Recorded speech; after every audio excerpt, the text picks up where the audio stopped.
बोलिए दशा माता की जय। प्रिय भक्तों, जीवन में सुख और दुख का चक्र तो चलता ही रहता है, परंतु जो मनुष्य कठिन समय में भी धैर्य नहीं खोता और ईश्वरी शक्ति पर विश्वास रखता है, उसकी दशा स्वयं माता रानी आकर सुधारती हैं। आज हम श्रवण करेंगे दशा माता की वह दिव्य छठी कहानी, जो हमें सिखाती है कि भाग्य के खेल को कोई टाल नहीं सकता, परंतु भक्ति के बल पर हर संकट से पार पाया जा सकता है। तो आइए प्रिय भक्तों, श्रद्धा के साथ इस कथा का आनंद लें। एक राजा था, उसकी रानी का नाम कोमलांगिनी था।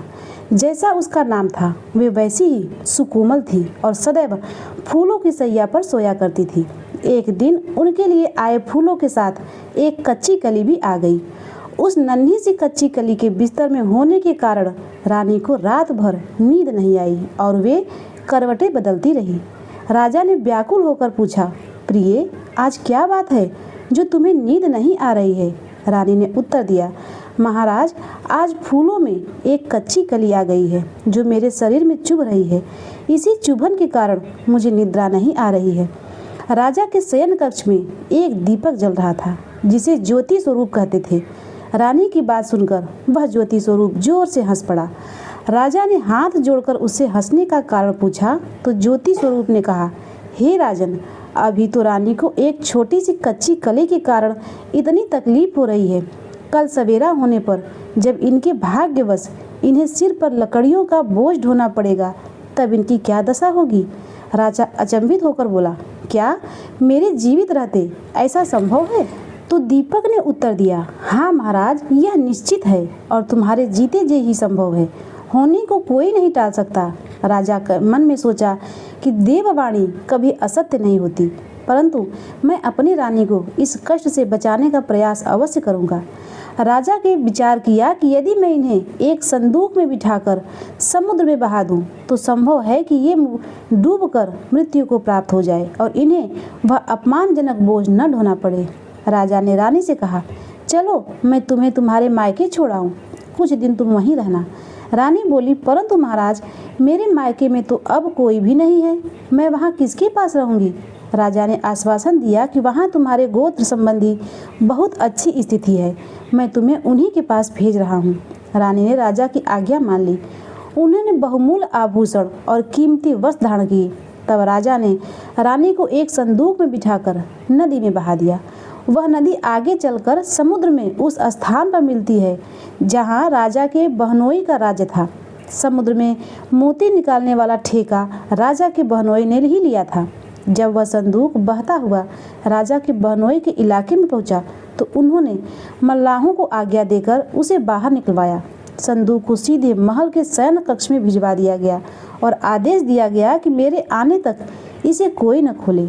जब वह बात वहाँ की रानी राजा की बहन को पता चली कि महाराज समुद्र से कोई संदूक लाए हैं, तो वह उत्सुकतावश वहाँ पहुँची। उसने पहरेदारों को हटाकर संदूक खोल दिया। अंदर 16 श्रृंगार किए हुए एक साक्षात स्वर्ग सुंदरी जैसी स्त्री को देखकर रानी के मन में ईर्ष्या पैदा हो गई। उसने सोचा कि यदि राजा ने इसे इस रूप में देख लिया तो वे इसके वश में हो जाएंगे और मुझे त्याग देंगे। उसने तुरंत उस सुंदरी भाभी के सारे गहने और कीमती वस्त्र उतार लिए और उसे फटे पुराने चिथड़े पहनाकर वापस संदूक में बैठा दिया। जब राजा वापस आए और संदूक खुलवाया, तो उसमें से एक भिखारिन जैसी दिखने वाली स्त्री निकली। रानी ने तिरस्कार से कहा, यह तो कोई भिखारन लगती है, इसे कारखाने में भेज दिया जाए, वहाँ यह लकड़ियाँ ढोकर अपना पेट पालेगी। राजा ने रानी की बात मान ली और उसे कारखाने में काम पर लगा दिया। एक दिन रानी की सहेलियां नदी में स्नान करने दशा माता का डोरा ले रही थी। उनके पास एक डोरा शेष बच गया था। वे सोचने लगी कि इसे किसे दिया जाए। तभी वहां लकड़ियां ढोती हुई वह दुखी रानी आ गई। सहेलियों ने उसे रोककर पूछा, बहन, क्या तुम हमारे साथ दशा माता का डोरा लोगी? रानी ने विवश होकर कहा, बहन, मुझे डोरा लेने में कोई आपत्ति नहीं है, परंतु मेरे पास तो स्वयं के खाने के लिए भी पर्याप्त नहीं है। मैं इस व्रत की पूजा और विधि विधान कैसे करूंगी? सहेलियों ने समझाया, तुम चिंता मत करो, हम 9 दिनों तक यहाँ कथा कहेंगी, तुम बस उसमें सम्मिलित हो जाना। 10वें दिन पूजा होगी, तब तक दशा माता ने चाहा तो तुम्हारी दशा अवश्य ही बदल जाएगी। रानी ने श्रद्धा पूर्वक दशा माता का ध्यान कर डोरा बांध दिया। उसी समय दूर अपनी राजधानी में राजा को अपनी रानी की चिंता सताने लगी। वे उनकी खोज खबर लेने के लिए नौका से यात्रा करते हुए अपने बहनोई के राज्य में पहुंचे। शाम के समय राजा ने अपनी बहन से कहा, बहन, यात्रा के कारण मेरे हाथ पैरों में बहुत वेदना हो रही है, किसी पैर दबाने वाले को बुलाओ। बहन ने उसी लकड़ी ढोने वाली भिखारिन अपने भाभी को आज्ञा दी कि आज तुम अतिथि के पैर दबाओ। वह संकोच में पड़ गई, क्योंकि उसने कभी किसी पराये पुरुष को स्पर्श नहीं किया था, परंतु रानी के दबाव डालने पर वह लाचार होकर राजा के पैर दबाने पहुंची। पैर दबाते समय रानी की दृष्टि राजा के तलवे में पड़ी, जहां पद्म का चिन्ह था। उसे देखकर रानी को अपने पति की याद आ गई और वह फूट फूट कर रोने लगी। उसके आंसू राजा के पैरों पर गिरे। राजा ने चौंक कर पूछा, तुम क्यों रो रही हो? अपना भेद बताओ, मैं तुम्हें कोई हानि नहीं पहुंचाऊंगा। रानी सिसकते हुए बोली, महाराज, जैसा पद्म आपके पैर में है वैसा ही मेरे स्वामी के पैर में था। आज अपनी पुरानी स्थिति याद आ गई, इसीलिए हृदय भर आया। राजा ने तुरंत अपनी पत्नी को पहचान लिया। उन्होंने दुख के साथ कहा, प्रिय, अब तुम्हें पैर दबाने की आवश्यकता नहीं है। जो भाग्य में लिखा था वह तुम्हें भोगना ही पड़ा। मैंने जिसे टालने का प्रयास किया, विधाता ने उसे ही सत्य कर दिया। मेरे जीवित रहते ही तुम्हें बोझ ढोना पड़ा। अगली सुबह जब अतिथि, राजा और वह दासी बाहर नहीं निकले तो राजा की बहन चिंतित होकर कमरे में आई। राजा ने अपनी बहन को धिक्कारते हुए कहा, बहन, यह बहुत लज्जा की बात है। मैंने अपने पत्नी को सुरक्षित समझकर तुम्हारे पास भेजा था, परंतु तुमने इसके आभूषण छीनकर इसे भिखारिन बना दिया और लकड़ियां ढोने पर विवश कर दिया। अपनी भूल और पाप का एहसास होने पर बहन ने अपने भाभी के पैर पकड़कर क्षमा मांगी। कुछ दिन वहां रुकने के बाद राजा अपनी रानी को लेकर ससम्मान अपनी राजधानी लौटे। रानी ने महल पहुंचकर सभी सुहागनियों को आमंत्रित किया और बड़ी धूमधाम से दशा माता के डोरे की पूजा की। पूरे नगर में ढिंढोरा पिटवाया गया कि आज से अमीर गरीब सभी दशा माता का व्रत रखेंगे और डोरा लिया करेंगे। जिसकी आर्थिक स्थिति ठीक न हो वह महल से पूजा की सामग्री ले जाया करें। जैसे दशा माता ने रानी के दिन फेरे और उनकी दशा सुधारी, वैसे ही वे सबकी दशा सुधारे। हे दशा माता, सब पर अपनी कृपा बनाए रखना। प्रिय भक्तों, अब आइए सुनते हैं प्रथम पूज्य गणेश भगवान की कथा। प्रेम से बोलिए भगवान गणेश की जय। एक बार एक नगर में एक मालिन रहती थी। बीमारी के चलते उसके पति की मौत हो चुकी थी। उसका एक 4 साल का बेटा था। वह उसी के सहारे अपना जीवन बिताती थी। उसकी सास बहुत ही कठोर हृदय वाली थी। वह हमेशा अपनी बहू को ताने मारती और कहती, कलंकिनी मेरे बेटे को खा गई। वह चाहे कितना भी काम करती है, अपनी सासू माँ की सेवा करती है, पर उसकी सास के मुख से कभी भी उसके लिए प्यार का एक शब्द नहीं निकलता था। उसे दुखित देखकर उसकी सास को कभी दुख नहीं होता था। वह कभी नहीं सोचती थी कि इस उम्र में पति को खोने के बाद बेचारी कितनी दुखी रहती होगी। इस सब बातों को नजरअंदाज करते हुए वह हर समय अपने बहू के साथ लड़ाई करती और जितनी हो सके उतनी तकलीफ देती। फिर भी उसकी बहू सामने से कुछ नहीं कहती थी। लेकिन जब इतने से भी उसकी सास का मन नहीं भरा तो एक दिन उसने गुस्से में आकर अपने पोते को और बहू को घर से निकाल दिया। दोनों माँ बेटे रोते रोते घर से चल पड़े। चलते चलते वे एक जंगल में पहुंचे। वहां एक बड़े से पेड़ के नीचे वे दोनों बैठ गए। वहां से थोड़ी ही दूर पर एक गणेश जी का मंदिर था। वहां बहुत सारे लोग गणेश जी के दर्शन करने आते, प्रसाद चढ़ाते और फिर वहां मौजूद लोगों को बांट देते थे। वे दोनों माँ बेटे गणेश जी के मंदिर में गए। वहां जाकर माँ कहने लगी, हे गणेश जी महाराज, मुझसे ऐसी कौन सी गलती हो गई है जिससे मुझे अपने इतने बड़े सजा दी। पहले मुझसे मेरे पति को छीना, अब मुझे घर से बेघर कर दिया। अब मैं अपने बेटे के साथ कहाँ जाऊं, क्या करूं, कहाँ रहूं? अब आप ही मुझे कोई रास्ता बताएं। आज आपके सिवाय हमारा कोई नहीं है। फिर माँ बेटे दोनों मंदिर के आगे बैठ गए। जो भी लोग गणेश जी का प्रसाद वहां बांटते, उसी प्रसाद को खाकर वे अपना गुजारा करने लगे। सुबह और शाम दोनों गणेश जी की पूजा पाठ करते। एक दिन गणेश जी की कृपा से उनके मन में आया कि क्यों न हम जंगल से फूल लाकर यहाँ बेचें। यहाँ रोजाना लोग आते हैं। अगर हम फूल माला बनाएंगे तो भक्त पूजा के लिए जरूर खरीदेंगे। यही सोचकर सुबह जल्दी जंगल से फूल लाते और माला बनाकर बैठने लगे। जब भक्त आते तो उनसे फूल खरीदते और बदले में कुछ रुपए देते। इस तरह फूल बेचते बेचते उनके पास कुछ रुपए इकट्ठे हो गए। उन्हीं रुपयों से पूजा की सामग्री और प्रसाद भी लाकर बेचने लगी। गणेश जी की कृपा से उनकी आमदनी बढ़ने लगी। धीरे धीरे उनके पास इतना पैसा हो गया कि उन्होंने एक मकान बना लिया और पास में ही एक दुकान भी खोल ली। अब उस दुकान में पूजा की सारी सामग्री, मिठाइयाँ, दुर्वा और फूल हर समय मौजूद रहते। सुविधा के लिए सारे लोग उन्हीं की दुकान से सामान खरीदते। वहाँ एक राजा की लड़की थी जो रोजाना मंदिर आती थी। मालिन के बेटे को देखकर राजकुमारी उस पर मोहित हो गई और उससे विवाह करने की सोचने लगी। उसने अपने भाभी से मन की बात कही। भाभी अनुभवी थी। उसने कहा, दीदी, वह तो मालिन का बेटा है और तुम राजा की बेटी हो, इससे हमारी बदनामी होगी।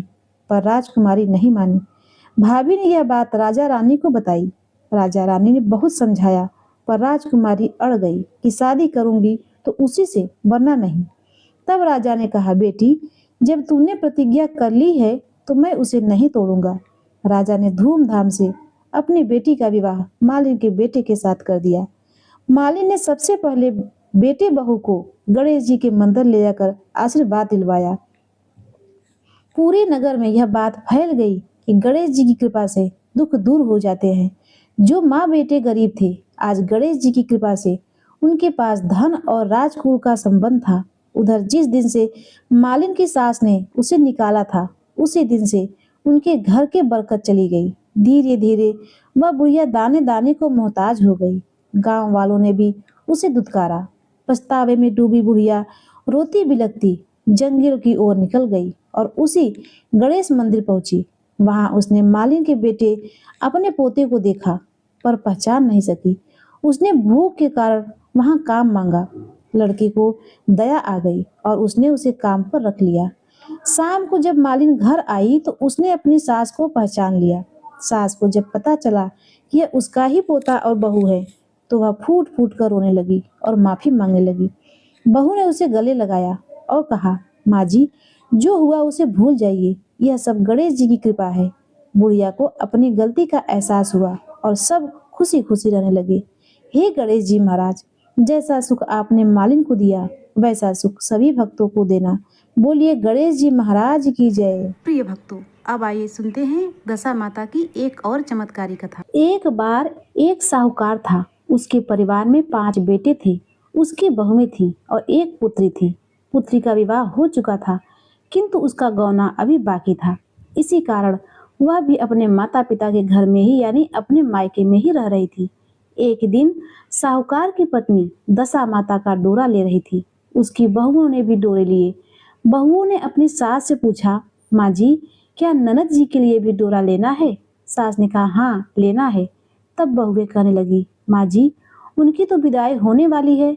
अगर व्रत से पहले ही उनकी विदाई होगी तब क्या होगा? सास ने शांत स्वर में कहा, मैं व्रत का सारा सामान साथ में रख दूंगी, तब वह अपने ससुराल में जाकर पूजा कर लेगी। ऐसा ही हुआ। कुछ ही दिन में बेटी को उसके ससुराल से लेने के लिए उसका पति आ गया। माँ ने बेटी को विधि पूर्वक विदा कर दिया और उसकी पालकी में दशा माता की पूजा का सारा सामान भी रखवा दिया। बेटी जब अपने ससुराल पहुंची तो उसे घर के आंगन में गलीचा बिछाकर बिठाया गया। आसपास की महिलाएं नई नवेली बहू को देखने के लिए आने लगी। सब उनकी सुंदरता की ओर, उसके गहने कपड़ों की प्रशंसा करने लगी। तभी उन्हीं महिलाओं में से किसी की नजर उसके गले में बंधे डोरे पर पड़ गई। वह कहने लगी, बहू की माँ तो बड़ी टोटके वाली है। उसकी यह बात सुनकर सबकी नजरें बहू के गले में पड़ी हुए उस डोरे पर पड़ गई।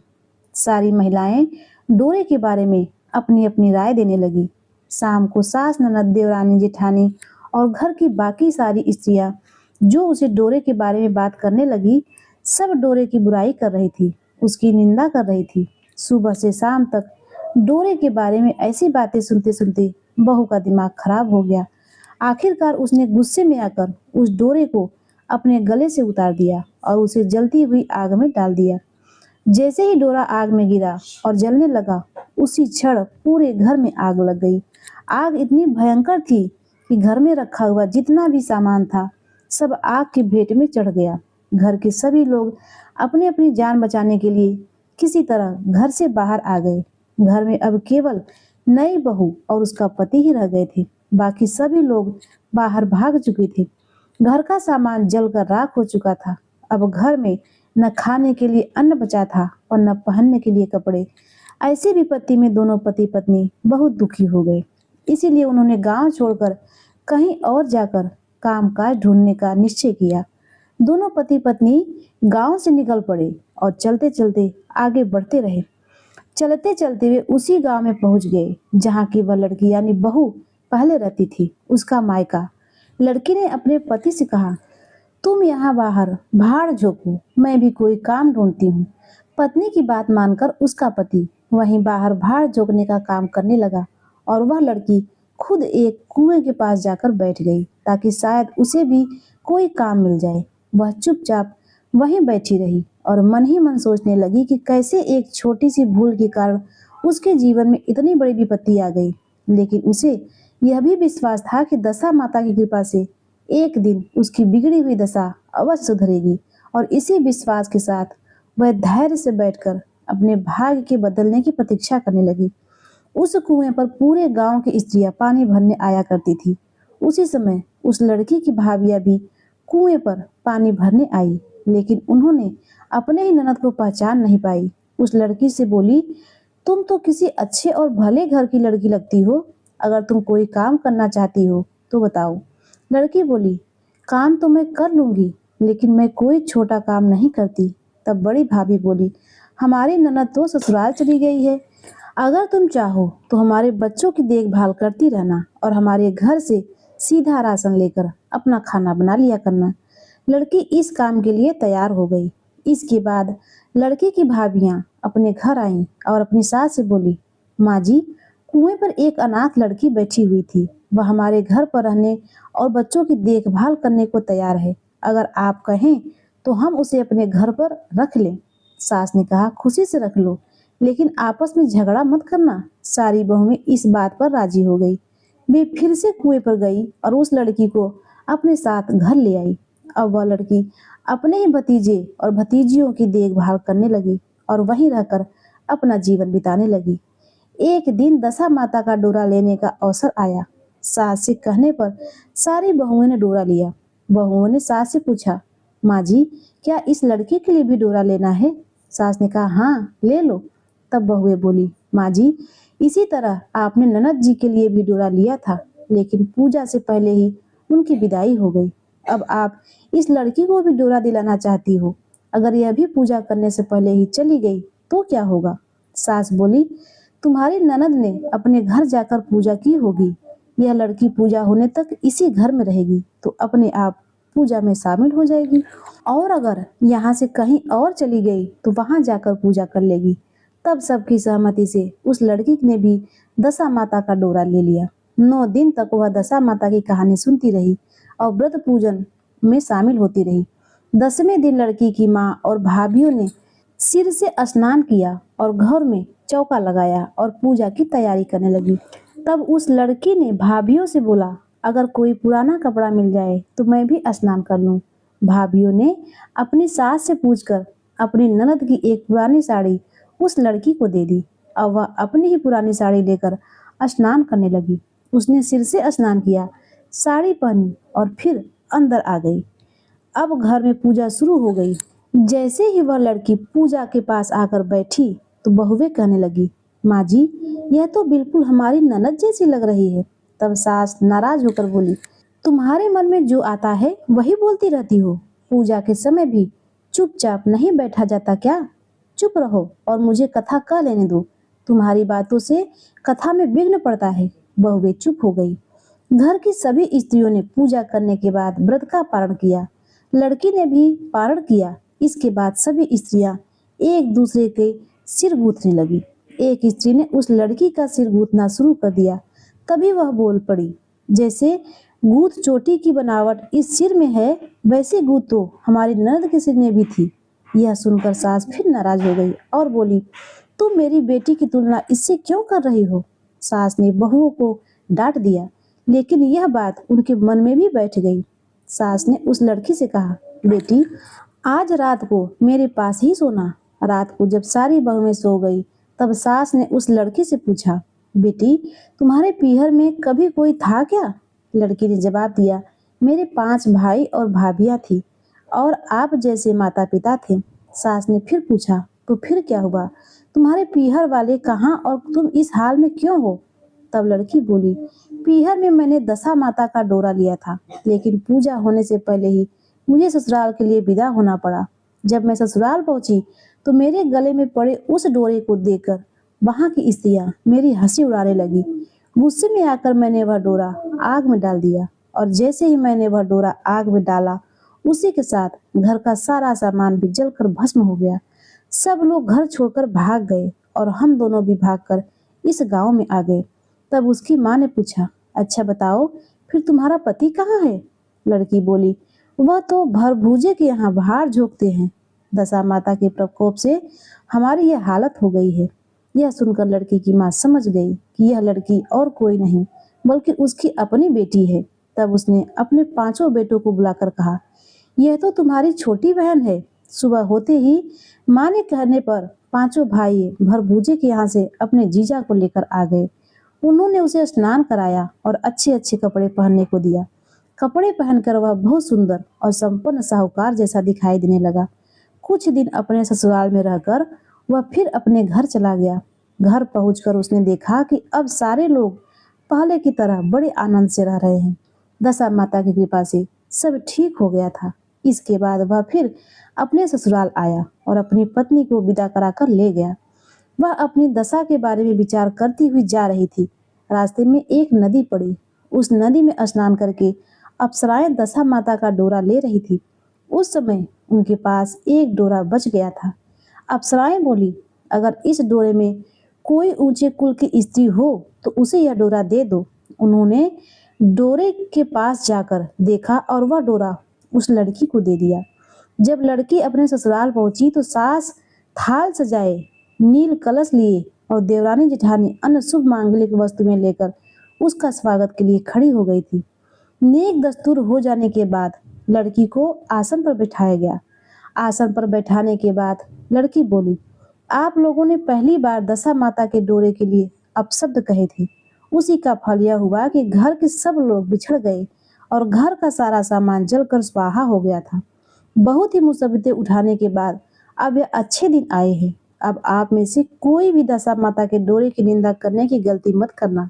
जब मेरा व्रत हो तब श्रद्धा से पूजा करना। सबने खुशी खुशी उसकी बात मान ली। 9 दिन तक व्रत चलता रहा। 10वें दिन विधि पूर्वक डोरे की पूजा की गई। 7 सुहागनों को न्योता दिया गया, उनका श्रृंगार किया गया और आंचल भरा गया। इस प्रकार दशा माता का पूजा संपन्न हुआ। जिस प्रकार दशा माता ने उस लड़की के दिन फेरे, हे दशा माता, वैसे ही सब पर दया करना और वैसे ही सबके बुरे दिन फेर देना। सभी मिलकर प्रेम से बोलिए, दशा माता की जय। प्रिय भक्तों, जैसा कि विधान है कि बिना लपसी तपसी की कहानी से कोई भी व्रत कथा पूरी नहीं होती, तो आइए अब सुनते हैं लपसी और तपसी की कथा। एक समय की बात है, एक लपसी था और एक तपसी। तपसी हमेशा भगवान की तपस्या में लीन रहता था और लपसी रोजाना 1.25 सेर की लापसी बनाकर भगवान को भोग लगाकर पाता था। एक दिन दोनों में झगड़ा हो गया। तपसी बोला, मैं तपस्या करता हूँ इसीलिए मैं बड़ा हूँ। लपसी बोला, मैं भोग लगाता हूँ इसीलिए मैं बड़ा हूँ। तभी वहां से नारद जी गुजरे। उन्होंने झगड़े का कारण पूछा और कहा, इसका फैसला मैं कल करूंगा। अगले दिन जब दोनों स्नान करके अपने भक्ति में बैठे तो नारद जी ने चुपके से दोनों के आगे 1.25 करोड़ की एक एक अंगूठी रख दी। तपसी की नजर जब अंगूठी पर पड़ी तो उसने चुपचाप उसे उठाकर अपने नीचे दबा लिया। उधर लपसी ने अंगूठी देखी पर ध्यान नहीं दिया और मग्न होकर भगवान को भोग लगाकर लापसी खाने लगा। नारद जी सामने आए और तपसी को खड़ा होने को कहा। जैसे ही वह खड़ा हुआ, नीचे दबी हुई अंगूठी दिख गई। नारद जी ने कहा, तपसी, तपस्या करने के बाद भी तुम्हारी चोरी करने की नीयत नहीं गई, इसीलिए लपसी ही पड़ा है। तुम्हें तुम्हारी तपस्या का कोई फल नहीं मिलेगा। तपसी शर्मिंदा होकर क्षमा मांगने लगा और पूछा, हे महाराज, मेरी तपस्या का फल मुझे कैसे मिलेगा? नारद जी ने बताया कि तुम्हारी तपस्या का फल तुम्हें तब मिलेगा जब कोई गाय और कुत्ते की रोटी नहीं बनाएगा तो फल तुझे मिलेगा। कोई ब्राह्मण को जिमाकर दक्षिणा नहीं देगा तो फल तुझे मिलेगा। कोई साड़ी के साथ ब्लाउज नहीं देगा तो फल तुझे मिलेगा। कोई दिए से दिया जलाएगा तो फल तुझे मिलेगा। और सबसे मुख्य, अगर कोई व्रत की मुख्य कहानी तो सुनेगा पर तुम्हारी लपसी तपसी की कहानी नहीं सुनेगा तो उसकी कथा का सारा पुण्य फल तुम्हें मिलेगा। इसी कारण प्रिय भक्तों, हर व्रत कथा के अंत में लपसी तपसी की कहानी अनिवार्य रूप से कही और सुनी जाती है। बोलो दशा माता की जय। तो प्रिय भक्तों, यह थी दशा माता की व्रत कथा में सुनी जाने वाली चौथे दिन की पूरी कहानी। आपको कैसी लगी कृपया कमेंट बॉक्स में हमें जरूर बताइएगा। यदि हमारी कथाएं आपको पसंद आती हों तो हमारे वीडियो को लाइक और चैनल को सब्सक्राइब करना न भूलिएगा। मिलते हैं अगले वीडियो में, तब तक के लिए नमस्कार।